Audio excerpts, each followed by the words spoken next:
여러분 안녕하십니까? 이충건 방송의 이충건입니다. 오늘은 2023년 올해 세계은행의 경제 전망은 급격한 경기 침체를 전망을 했고, 주요국 성장률과 정책 과제는 무엇인가에 대해서 말씀을 드리겠습니다. 세계은행 즉 월드뱅크는 최근 세계 경제 성장률 전망치를 작년에 2.9%에서 올해는 1.7%로 크게 낮추어 경기 침체 가능성이 높다고 경고했습니다. 세계은행은 1월 10일 현지 시각 발표한 글로벌 경제 전망 보고서에서 올해 세계 경제 성장률을 기존에 예측한 수치인 3.0%보다 크게 낮춘 1.7%로 전망을 했습니다. 이는 2009년 글로벌 금융위기, 2020년 코로나19 대유행에 이어서 지난 30년 사이에 세 번째로 낮은 성장률 전망치입니다. 월드뱅크는 매년 2회, 즉 1월과 6월에 세계 경제 전망을 발표하는데 우리나라의 성장률 전망치는 별도로 발표하지 않고 있습니다. 이번 세계은행의 타이틀 제목은 A Second Year of Sharply Slowing Growth, 즉 급격한 성장 둔화의 2차 연도라고 했습니다. 세계은행은 성장률 전망을 하향한 이유로 주요 선진국들이 고물가를 잡으려고 긴축 정책을 강화하면서 금융 환경이 악화되고 있고, 러시아의 우크라이나 침공에 따른 에너지 가격 상승과 중국의 방역 정책 변화로 인한 혼란 등 경제 불확실성이 지속되고 있다고 설명을 했습니다. 세계은행은 이번 경제 전망에서 선진국 경제의 95%, 신흥경제와 개발도상국 경제의 거의 70%에 대해서 경제 성장률 전망을 기존치보다 낮추었습니다. 세계 3대 성장 동력인 미국과 유로존, 중국은 이미 국내 여건 악화로 어려움을 겪고 있는 신흥시장 및 개발도상국에 부정적인 파급 효과를 미치고 뚜렷한 약세를 겪고 있다고 했습니다. 올해 경제 성장률을 근역별로 보면은 선진국은 2022년 2.5%의 성장률을 보였는데 금년에는 0.5%, 내년에는 1.6%로 전망을 했고, 신흥시장과 개발도상국은 작년에는 3.4%의 성장률을 보였는데 2023년 3.4%, 2024년 4.1%로 전망을 했습니다. 유로존 지역은 2022년 3.3%의 성장률을 보였는데 올해 0.0%, 내년 1.6%로 전망을 했습니다. 국제무역량은 작년 전년비 4.0% 증가했는데 올해 1.6%, 2024년 즉 내년 3.4%로 전망을 했습니다. 경제 성장률을 국가별로 살펴보면은 미국은 작년 1.9%의 성장률을 보였는데 올해 0.5%, 2024년 내년 1.6%로 전망을 했습니다. 올해 미국은 1970년대 경기 침체를 제외하면 가장 저조한 성장률을 기록할 것으로 전망을 했습니다. 중국은 작년 2.7%의 성장률을 기록했는데 올해 다소 경기가 회복되어서 4.3%의 성장률을 기록할 것으로 예상을 했습니다. 다만 지난해 6월 보고서의 2023년 전망치 5.2%보다는 0.9%포인트 낮추어 잡았습니다. 코로나19 확산과 외부 수요 약세를 반영한 수치입니다. 일본은 작년 1.2%의 성장률을 보였는데 올해 1.0, 내년 0.7%의 성장률을 보일 것으로 전망을 했습니다. 인도는 작년 6.9%의 성장률을 보였는데 2023년 즉 올해 6.6%, 내년 6.1%의 성장률을 보일 것으로 전망을 했습니다. 사우디는 작년 8.3%의 성장률을 보였는데 올해 3.7, 내년 2.3%의 성장률을 전망을 했습니다. 브라질은 작년 3.0%의 성장률을 보였는데 올해 0.8, 내년 2.0%의 성장률을 보일 것으로 전망을 했습니다. 러시아는 작년 마이너스 3.5%의 역성장률을 보였는데 올해도 마이너스 3.3%, 내년 플러스 1.6%의 성장률을 보일 것으로 전망을 했습니다. 그리고 2023년 즉 올해 경제 성장률이 높을 주요 국가로는 가이아나 25.2%, 석유가 많이 나는 국가입니다. 팔라우 18.2%, 몰디브 8.2%, 세네갈 8.0%, 인도 6.6%, 방글라데시 5.2%, 인도네시아 4.8%, 이집트 4.5%, 중국 4.3% 등입니다. 반면에 성장률이 낮은 국가로는 러시아는 마이너스 3.3%, 스리랑카 마이너스 4.2%, 남수단 마이너스 0.8%, 칠레 마이너스 0.9%, 미국 0.5%, 폴란드 0.7%, 브라질 0.8%, 멕시코 0.9% 등으로 낮은 경제 성장률을 보일 것으로 전망을 했습니다. 중국을 제외한 신흥경제와 개도국의 성장률은 지난해 3.8%에서 올해 2.7%로 둔화할 것으로 보았습니다. 외부 수요가 급감한 상황에서 고물가, 통화가치 절하, 자금 조달 환경 악화 등을 비롯해서 각국 내부의 악조건으로 인해서 상황이 악화될 수 있다고 분석을 했습니다. 세계은행은 미국과 유럽의 금리 인상이 선진국 경제 둔화로 이어지고 개발도상국의 자본 유출로 나타날 수 있다고 전망을 했습니다.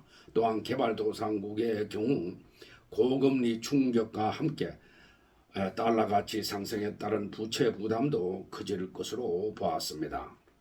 특히 신흥시장과 개도국의 투자도 둔화될 것으로 전망을 했습니다. 세계은행은 2022년에서 2024년 신흥경제와 개도국에 대한 총투자 증가율이 평균 3.5%가 될 것으로 예상을 했습니다. 이는 지난 20년간 투자 증가율의 절반에도 미치지 못하는 수준입니다. 이와 함께 2023년에서 24년 신흥경제와 개도국의 1인당 소득 증가율은 평균 2.8%로 전망을 했습니다. 이는 2010년에서 2019년 평균 실적보다 1%포인트 낮은 수치입니다.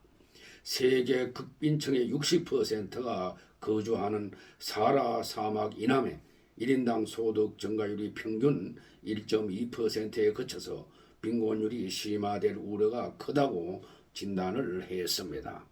세계은행은 신흥경제와 개도국의 GDP도 코로나 팬데믹 이전보다 6%가량 감소할 것으로 전망을 했습니다. 특히 인구가 150만 명 이하인 37개 소국의 경제 상황이 더욱 좋지 않다고 진단을 했습니다. 세계은행은 소국의 경우 관광산업의 회복이 지연되면서 다른 국가보다 어려운 상황이라며 국제사회와 이들 국가의 기후변화 대응과 채무 관리를 지원해야 한다라고 제안을 했습니다. 일부 국가에서는 인플레이션이 미국 달러 대비 대규모 통화 절하와 경직된 노동시장 조건으로 인해서 촉진되었다. 인플레이션은 전 세계적으로 높고 거의 모든 인플레이션 목표 경제권에서 중앙은행 목표보다 훨씬 높았다고 했습니다. 인플레이션은 연중 점진적으로 완화될 가능성이 있지만은 그는 인플레이션 압력이 더욱 지속적이 될 수 있다는 징후가 있다고 했습니다. 이에 각국 중앙은행들은 당초 예상보다 빠른 속도로 긴축 정책을 펼치고 있다고 했습니다. 신흥시장 및 개발도상국의 투자 증가율은 지난 20년간 동안의 평균 증가율 이하로 유지될 것으로 예상을 했습니다. 추가적인 불리한 충격은 세계 경제를 또 다른 불황으로 모아넣을 수 있다. 소규모 국가는 외부 무역 및 금융에 대한 의존도, 경제적 다각화의 제한, 부채 증가, 자연재해에 대한 취약성 때문에 이러한 충격에 특히 취약하다고 했습니다. 신흥시장과 개발도상국에 대한 투자 증가율은 중기적으로 지난 20년 동안의 평균 속도 이하로 유지될 것으로 전망을 했습니다. 이러한 침체된 전망은 코비드19 대유행 이전 10년 동안 지리적으로 널리 퍼진 투자 성향 둔화에 따른 것이라고 했습니다. 지난 20년 동안 투자 증가는 강력한 실질 생산량 증가, 강력한 실질 신용 증가, 교육 조건 개선, 자본 유입 증가, 투자 환경 개혁 분출과 관련이 있다고 했습니다. 이러한 모든 요소는 2007년에서 2009년 글로벌 금융 위기 이후 감소의 추세를 보였다고 합니다. 한편 세계은행은 우리나라 전망치는 별도로 발표하지 않았지만은 수출 비중이 높은 우리나라에는 좋지 않은 추세입니다. 새해 초반부터 수출 실적도 안 좋게 나오고 있습니다.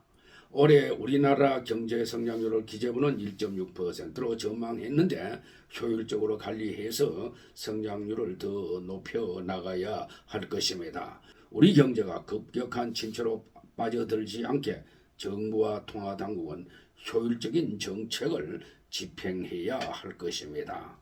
정책 과제로는 신흥개발도상국의 글로벌 경기 침체 및 부채 고통의 위험을 완화하기 위해서는 긴급한 글로벌 협력 조치가 필요하다고 했습니다.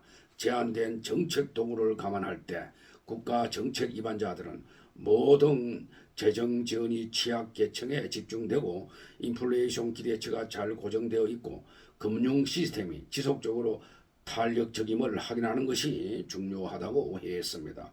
국제사회의 새로운 자금 조달과 비효율적인 농업 및 연료 보조금과 같은 기존 지출의 용도 변경을 포함해서 신흥시장과 개발도상국 투자의 주요 증가를 지원하기 위한 정책도 필요하다고 했습니다. 약한 투자 성장은 잠재적인 성장을 저해하고 부진한 무역과 관련이 있으며 개발 및 기후 관련 목표 설정을 더 어렵게 만들기 때문에 우려 사항이라고 했습니다. 투자 성장을 촉진하기 위한 정책은 국가 상황에 맞춰야 하지만은 비효율적인 보조금에 대한 지출 용도 변경을 포함해서 포괄적인 재정 및 구조 개혁을 포함해야 한다고 했습니다. 신흥개발도상국의 제한된 재정 여건을 감안할 때 국제사회는 국제협력과 공적 자금 조달 및 보조금을 크게 확대하고 민간 부문 자금 조달을 활용하여 충분한 투자가 실현될 수 있도록 해야 한다고 했습니다. 그리고 계속된 금리 인상에 따라서 개도국의 부채 관리를 효율적으로 해야 하고 급변하는 기후변화에 대한 대응도 강화해야 한다고 강조했습니다. 국제사회는 소규모 국가의 부채 부담을 해결하는 데 역할을 해야 한다. 여기에는 부채 관리 및 감소 전략에 대한 기술 지원 제공은 물론이고 우발 채무와 관련된 재정적 위험을 식별하고 완화하는 것이 포함된다고 했습니다. 세계은행 그룹과 IMF는 효과적이고 포괄적인 부채 구조 조정을 촉진하기 위한 정책을 지원하고 있다고 했습니다. 또한 기후 관련 수입원을 동원하고 목표 보정을 통해서 일부 대출 기관의 위험을 완화하는 데 도움이 되는 정책 프레임 워크를 통해서 민간 부문은 기후 및 재난 관련 자금을 제공하는 데 훨씬 더 큰 역할을 할 수 있는 잠재력이 있다고 했습니다. 예를 들어서 일부 소규모 국가에서는 효과적인 탄소 격리 및 상세 프로그래밍을 개발하여 선행 투자 자금을 조달할 수 있는 새로운 수익을 제공할 수 있다고 했습니다. 또한 국제사회는 수익성 있는 프로젝트의 파이프라인을 보장하기 위해서 업스트림 기술 역량과 초기 프로젝트 준비에 지원을 집중할 수 있다고 했습니다. 이러한 조치는 국제금융 지원이 소규모 국가가 다른 신흥개발도상국에 비해서 뒤처져 있는 영역인 재생에너지로의 전환을 수행하는 데 도움이 될 수 있다고 했습니다. 오늘 방송은 여기서 마치겠습니다. 제 영상을 끝까지 시청해 주신 여러분들께 감사의 말씀을 드립니다.